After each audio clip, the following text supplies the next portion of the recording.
Hello students, कैसे हैं आप? Hope you very well at home और पढ़ाई कर रहे होंगे क्योंकि अब करनी बहुत जरूरी है। हाफ ईयरलीज आ गए, almost everybody is going to have half yearlies now. So we have almost, and I think in your half yearlies the chapters which would be coming would be cell, tissue and why do we fall ill. शायद ही इससे ज्यादा किसी के course आ जाए, तो अगर किसी के इससे भी ज्यादा चैप्टर आ रहे हैं तो please contact me. I would be starting the next chapter that is natural resources. अगली बार मैं स्टार्ट करूंगी उसको, बट उससे पहले as we always do we revise a chapter which has already been completed. तो आज major portion would be revision of the chapter which we have completed, that is why do we fall in, and a little bit more. जैसे आपकी NCERT book में 5 F's लिखे हैं जिसमें sanitisation और hygiene का ध्यान कैसे रखना, कैसे ट्रांसमिट होता है, वो थोड़ा डिस्कस करेंगे। उसके बाद आई would be discussing certain organisms, causative organisms, mode of transmission and the specific organisms which have been given on page number 181 of NCERT। मैंने आपको पहले भी बताया हुआ है, डायग्राम वाले पेज में से क्वेश्चंस आते हैं। So we discuss about those organisms. तो let us first start with an review और an overview of the chapter जो हमने किया हुआ है, ताकि हमको वापस चीजें याद आ जाए। ठीक है, तो सबसे पहले जो अपन ने चैप्टर में स्टार्ट किया था, that was we had discussed about health and what is a disease, right? We had discussed about these two.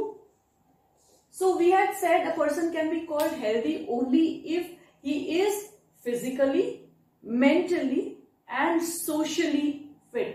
अब कुछ बच्चे कई बार इकोनॉमिकली लिख देते हैं, इकोनॉमिकली नहीं लिखना, इकोनॉमिकली इज मनी रिलेटेड, तो वो एक इश्यू नहीं है जिससे पर्सन हेल्दी, जो not without with any intention but without thought ये word लिख देते हैं। So please be careful। Socially well होना चाहिए, they should be well physically and they should be well mentally। बस ये इन चीजों के में अगर person is okay then he is physically fit कह सकते हैं, mentally well and socially adaptable। इसी को अपन कहते हैं दैट पर्सन इज हेल्दी। तो हेल्थ का रिलेशन वो होता है a condition of being physically, socially and mentally fit. Disease अपन ने इस वर्ड को ब्रेक करके कहा था dis is some discomfort in the body. तो it has to do basically, a majority would be the physical health. दूसरी दो इश्यूज थोड़े से साइडलाइन होते हैं but which are very important. लेकिन in this chapter we discussed about physical health majorly, जिसमें how it, क्योंकि बॉडी ज्यादातर हम ऑल द टाइम यूज करते हैं और कहीं पे अगर थोड़ा सा दर्द है, थोड़ी प्रॉब्लम है, तो अपनी पूरी लाइफ पैटर्न डिस्टर्ब हो जाती है। तो इस चैप्टर में अपन ने बेसिकली डिजीज और फिजिकल डिजीजेस के बारे में ज्यादा बात की थी। ठीक है ना। So we had discuss, after discussing these topics हमने डिस्कस किया था about what we had discussed about community health and personal health। जैसे personal health का तो आप खुद ध्यान रख सकते हैं, लेकिन community health के लिए you can be a part of that, but other agencies like government agencies, NGOs, ये सब आके help जब करते हैं तब, even society ये सब help करते हैं, तो community की health proper रह सकती है। मैंने आपको example भी दिया था कि right now is a time which you can understand this chapter very well, because आपको सारे methods of prevention बताए जा रहे हैं practically, you're experiencing it। ठीक है, you have been told the modes of transmission of coronavirus, कैसे transmit होता है, कैसे आ जाएगा। even the layman जो इनके बारे में नहीं जानता, they all have become aware कि भाई मास्क रखो, ये prevention का तरीका है, hands wash करो, use the sanitizer। ये एक चीज है, sanitiser is to be used in a very limited amount when you don't have soap. Soap is the best and most effective method of keeping your hands clean, but otherwise when you don't have availability you can use the sanitiser. वो सारी चीजें सब जानने लग गए ना, तो practical आपके सामने हो रही है ये चीज। ठीक है। And you can see the severity कि अगर किसी डिजीज का या किसी भी कंडीशन का एक ओवरफ्लो हो जाता है या इतनी ज्यादा स्प्रेड हो जाती है तो लाइफ को कितनी इफेक्ट करती है ना। तो ये तो एक पैंडेमिक था जो पूरे वर्ल्ड पे फैल गया, तो इसीलिए सबको इफेक्ट कर गया। लेकिन मान लो एक इंडिविजुअल की लाइफ में एक कोई छोटी सी डिजीज आ जाए तो वो कितना क्वालिटी ऑफ लाइफ को कम कर सकती है। You can just relate and understand, ठीक है ना। तो आपके लिए तो पूरा प्रैक्टिकल चीजें हो रही है, तो हमने डिस्कस की थी। उसके लिए आपने ये भी देखा कि कम्युनिटी हेल्थ, गवर्नमेंट कितना सैनिटाइजेशन, लोगों को even the PM is coming on the TV and telling the people please do this, please take care, whatever things have been done. तो बहुत सारी चीजें practically of experience, you can write all those, ठीक है ना। उसके बाद community health के बाद we had discussed what are acute and chronic diseases. Remember acute diseases वो होती हैं, और मैं आज with NCERT point of view से आपको बता रही हूं, एक्यूट और क्रॉनिक डिजीजेस के डिफरेंसेस बहुत आते हैं। सो दोनों रिलेटेड टू टाइम है। These diseases have been classified based on the time and duration that they stay in the body or affect a person. Acute short duration वाली होती है, chronic long duration वाली होती है। Acute के severe जब वो disease है तो काफी symptoms severe होते हैं, लेकिन जैसे ही वो खत्म होती है person is well, no side effect, no after effect। लेकिन chronic के effects last कर सकते हैं even after टोटली क्योर हो गई है डिजीज, और duration of treatment also is very long. Cure होने के बाद भी कई चीजें आफ्टर इफेक्ट्स रह सकते हैं, ठीक है। तो इस क्वेश्चन को बहुत अच्छी तरह से करना है, what are acute and what are chronic diseases, ठीक है।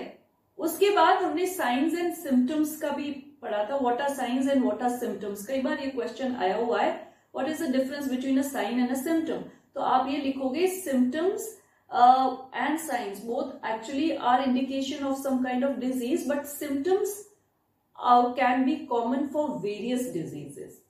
Then you give the example, जैसे fever can be present in various diseases के नाम लिखो, but sign is that indication of a very particular disease. For example, if you are having fever and you are having a running nose, you are having cough and cold, it will indicate some kind of respiratory disease. If you're having fever with some kind of stomach ache, vomiting or other symptoms, you would be having a disease of the digestive system, ठीक है, of this gut। तो ये वाली science particular disease को indicate करता है। उन्हीं science को देख के फिर डॉक्टर क्या करता है, आपको ट्रीटमेंट आगे का बताता है, मेडिसिन प्रिस्क्राइब करते हैं। सो वो is a important part, as a short question it can come. उसके बाद we had discussed about a flow chart I had made, लेकिन आपकी एनसीईआरटी में फ्लो चार्ट नहीं दे रखा। आपकी डिजीजेस में आपकी बुक में डिजीजेस के बारे में पैराग्राफ्स में लिखा है, I just make flow chart so that you understand everything as a whole, कि पूरे चैप्टर में बहुत ज्यादा चीजें नहीं है, उस फ्लो चार्ट में almost everything is being covered. तो बेसिकली अपन ने डिजीजेस को क्लासिफाई किया था एज कंजेनाइटल एंड अक्वायर्ड। अब कंजेनाइटल डिजीजेस के बारे में एनसीईआरटी में मेंशन नहीं है अभी, तो if you are preparing only for your school exams, आप उस पोर्शन को थोड़ा सा ओमिट कर सकते हैं, ठीक है ना, क्योंकि वो राइट फ्रॉम बर्थ होती है। बट बिकॉज एलटीएस में वगैरह, और आप लोग सभी एलटीएस या फॉस्टर को अपन नहीं करते तो भी आप लोग सारे किसी ना किसी ओलंपियाड को टारगेट करते हो, तो उसमें क्वेश्चन आ सकते हैं, that's why discuss. But from NCERT point of view, you write what are communicable and non-communicable diseases. दोनों एक्वायर्ड में आते हैं, आप अपने लाइफ टाइम में ही उसको गेन करते हैं। कम्युनिकेबल जो एक से दूसरे को फैल सकती है, नॉन कम्युनिकेबल जो नहीं फैल सकती। कम्युनिकेबल कई एजेंट्स की वजह से फैलती हैं, कई बार डायरेक्ट टच की वजह से फैलती है, कई बार वाटर इनसे फैलती हैं, एयर से फैलती है, right. So those are the modes of transmission of communicable diseases.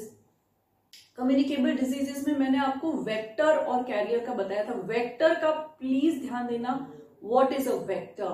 N organism which transmits pathogen from one place और one organism to other, and a little bit of life cycle of that pathogen is spent in the vector's body. Otherwise तो हम कभी differentiate नहीं कर सकते, carriers और vectors एक ही हो जाते हैं.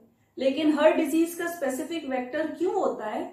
इसीलिए होता है कि उस पैथोजन को थोड़ी सी कंफर्ट, थोड़ी सी उसकी लाइफ साइकिल वेक्टर की बॉडी में कंप्लीट होती है and then it transmits further. So particular disease के क्योंकि हर ऑर्गेनिज्म को कंफर्टेबल माहौल हर वेक्टर की बॉडी में नहीं मिल सकता. This is reason. But what you need to do is definition. Vector is an organism which transmits a pathogen from one organism to other. ये ध्यान रखना है.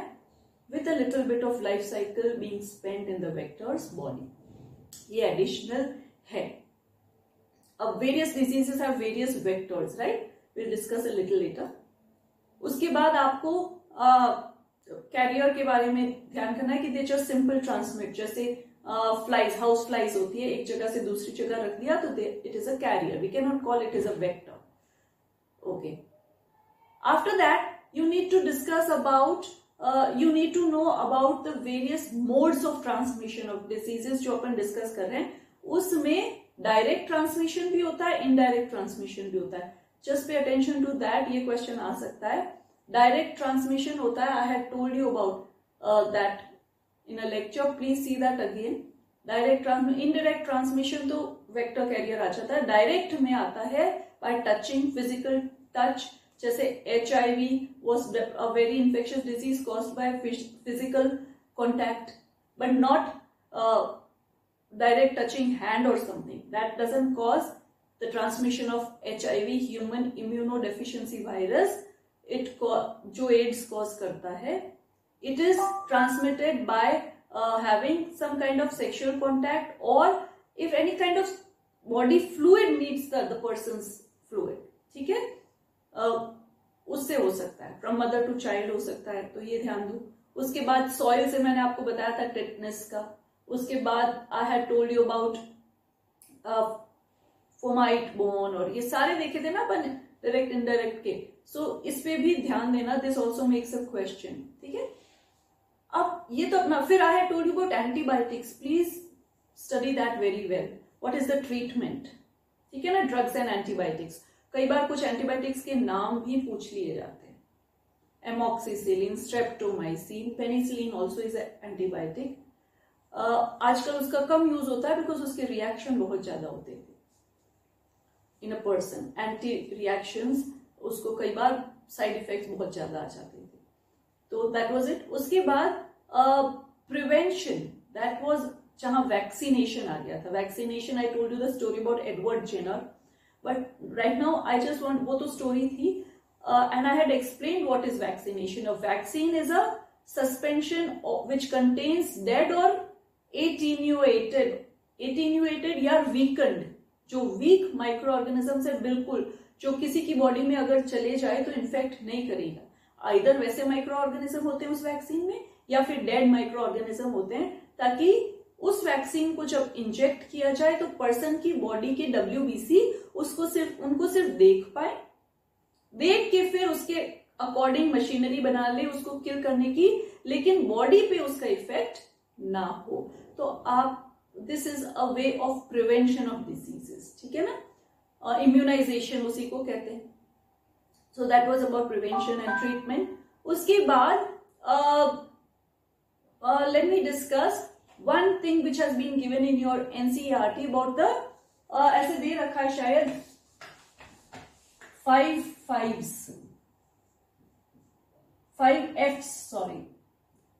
Fs दे रखे हैं ना. और यहाँ पे एक बार लिखा है शायद fecal matter. What do we mean by fecal matter? So I'm explaining the terms. Fecal matter, the defecation, the egested part, the waste which you pass, which an organism pass from the body. It is a source of various diseases. अगर open defecation, ये word आपने अभी देखा होगा. defecation, passage of waste from the body. आपने देखा होगा कि अभी मोदी गवर्नमेंट ने एक स्वच्छ भारत अभियान तो किया ही था, लेकिन उसमें एक चीज पे बहुत इंपॉर्टेंस दी थी, construction of toilets. At every part, not because गांव में लोगों के पास जब ये सुविधा नहीं होती ना, गांव में even cities people which don't have these facilities they defecate in open areas, और ओपन एरियाज में जब वो रहता है तो flies and various diseases can spread from them. तो इसीलिए तो वो इंपॉर्टेंस था, because toilet building is one part which can very effectively control the spread of various diseases and thus lead to better health of the country. तो इसीलिए वो उस पे ध्यान दिया गया था। This is one source which should be prohibited. फिर आपके ऐसे कुछ यू दे रखे हैं, this way it has been done, और जिसपे 5 चीजें mentioned है, floods mentioned है, fluids mentioned है, fluids right, fluids. So you can it is on the NCERT book, उस पे ध्यान देना, और because that this can be a question this time because ये new books में है, so just pay attention that fluids, अगर clean drinking water नहीं, और जहां H ऊपर लिखा है हाइजीन रखने का और सैनिटाइजेशन रखने का तरीका है, हाइजीन क्लीनलीनेस, सैनिटाइज करना मतलब उसको डिसइंफेक्ट कर देना, हाइजीन अपन क्लीनलीनेस मेंटेन कर देते हैं, और सैनिटाइज करना उसको टोटली डिसइंफेक्ट करना। सो फ्लूइड्स के बारे में दे रखा है। उसके बाद फ्लड, नीचे फ्लड्स के बारे में what can flood effect, how can flood effect, flood can effect by water gathering, और water is a source of mosquitoes, और आप जानते हो मस्कीटोज वेरियस डिजीजेस स्प्रेड करते हैं, तो फ्लड्स के also is one factor. Food also can come this. Sometimes contaminated food जो होता है, that is a major cause of diseases which are there in your system. तो ये वाले 5 जो दे रखे हैं उस पे you need to pay attention. They are given on page number, wait, I have your NCERT. I think they are given on page number. Just I'll tell you, pay attention to that. Yeah, it is given on page number 177. ठीक है ना? तो इसमें देखो दे रखे about fluids, floods, fingers, flies, fields. तो ये दे रखे हैं कि these are the things which can induce diseases. Fluids के बाद flood हो सकता है, उसके बाद आपके fields दे रखा है. Fields when it is given, what do we mean? ये field से फ्लाइज वगैरह आ सकते हैं। उसके बाद you just pay attention to your this thing, I am just speaking them out. Flies house fly can transmit disease. Fingers को clean करना, because with that you eat, and direct mode of transmission हो सकता है। अगर contaminated food है, आपने clean finger नहीं किया, तो आपके फिंगर पे भी हो सकता है कोई पैथोजन हो, वो भी जा सकता है। तो just pay attention to this question, it may be a potential question this time. तो 5 5 है, और उसमें आपके लिखा भी हुआ है कि क्लीन ड्रिंकिंग वाटर होना चाहिए, सैनिटाइजेशन प्रॉपर होना चाहिए, fingers you should wash your hands regularly, है ना, और फ्लाइज को घर में नहीं आने देना चाहिए। फ्लाइज वहीं आते हैं जहां पे डर्ट या गंदगी होती है, तो हाइजीन मेंटेन करना चाहिए, ठीक है।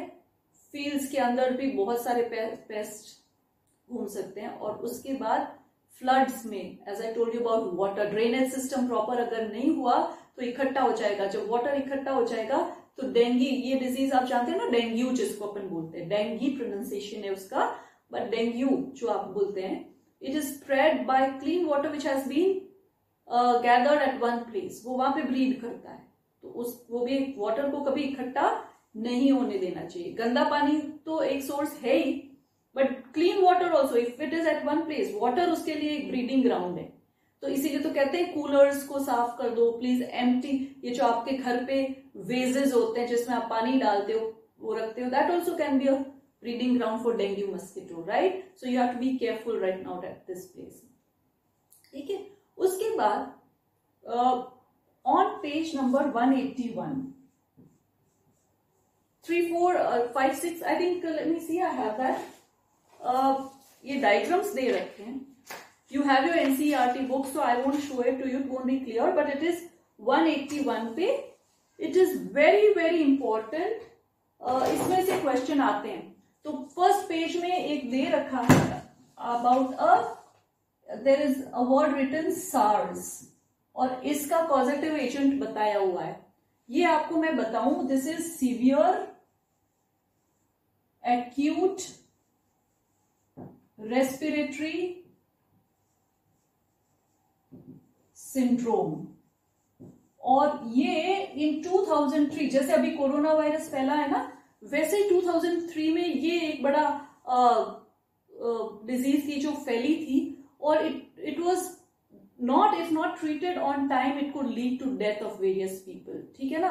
तो this is SARS and it is also surprisingly spread by a virus, corona virus उसी की फैमिली से स्प्रेड करता है। कोरोना वायरसेस की एक बहुत बड़ी फैमिली है। एक्चुअली आई टोल्ड यू ये कोरोना वर्ड किससे आता है, it is coming from word crown. और ये वायरसेस कैसे होते हैं, ये ऐसे दिखते हैं, आपने इसको देखा होगा, लाइक दिस, लाइक क्राउन्स है उनके ऊपर, तो इट कम्स फ्रॉम दैट। और कोरोना वायरसेस की एक पूरी फैमिली है जो रेस्पिरेटरी डिजीजेस स्प्रेड करती हैं, उसमें से था एक SARS और उसका पॉजिटिव एजेंट आपको बताया हुआ है कमिंग आउट, और उस पर ध्यान देना first. So you what you need to know, this is a disease, respiratory disease caused by viruses, and कौन से viruses, वही कोरोना वायरस ही स्प्रेड करता था, family from that. So if you don't write about corona virus, you can right simply viral disease है, वो respiratory system को effect करता है। और जनरली जो रेस्पिरेटरी सिस्टम को इफेक्ट करता है, एयरबॉर्न डिजीज हो जाता है, डायरेक्ट कॉन्टैक्ट से हो जाता है, बिकॉज बहुत जल्दी वो स्प्रेड करता है। नोज, क्योंकि आप इनहेल कर रहे हो ना air all the time, pathogens की भी एंट्री पॉइंट से इफेक्ट होता है, नोज से इफेक्ट हो। बहुत इजी है नोज एंड माउथ से जाना रेस्पिरेटरी सिस्टम को, बिकॉज आप एक सेकेंड भी विदाउट इनहेलिंग या एक्सेलिंग, ब्रीदिंग के बिना आप नहीं रहते ना, इसीलिए उसका ट्रांसमिशन बहुत जल्दी हो जाता है।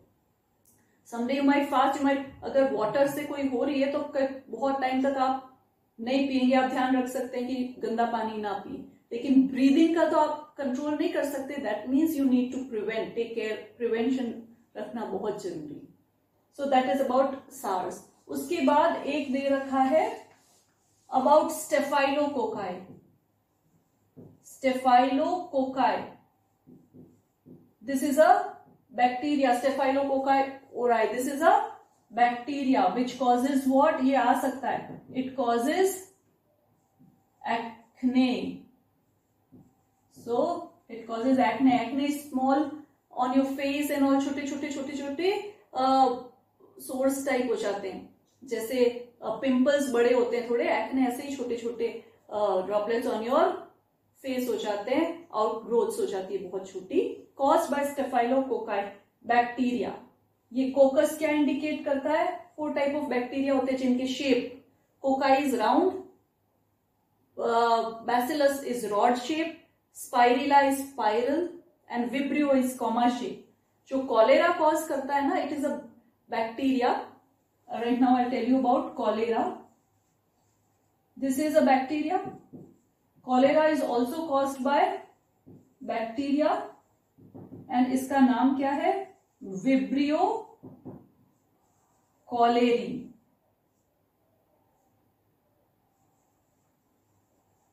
Vibrio cholerae. Vibrio is indicating what shape? It is a comma shape. Cocci is indicating what? Round shape bacteria. अगर मैं आपको कहूं लैक्टोबैसिलस के बारे में, आपने सुना होगा curdling of milk, lactobacillus, bacillus rod shape है, ठीक है। So from the name of a bacteria you can find out the shape also.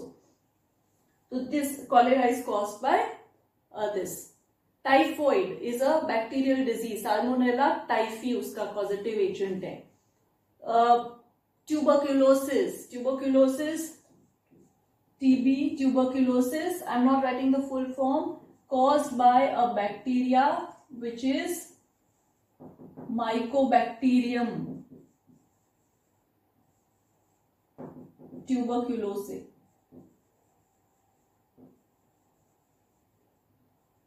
So सिर्फ कई बार ये नाम ही आ जाता है Mycobacterium, तो you should know about tuberculosis.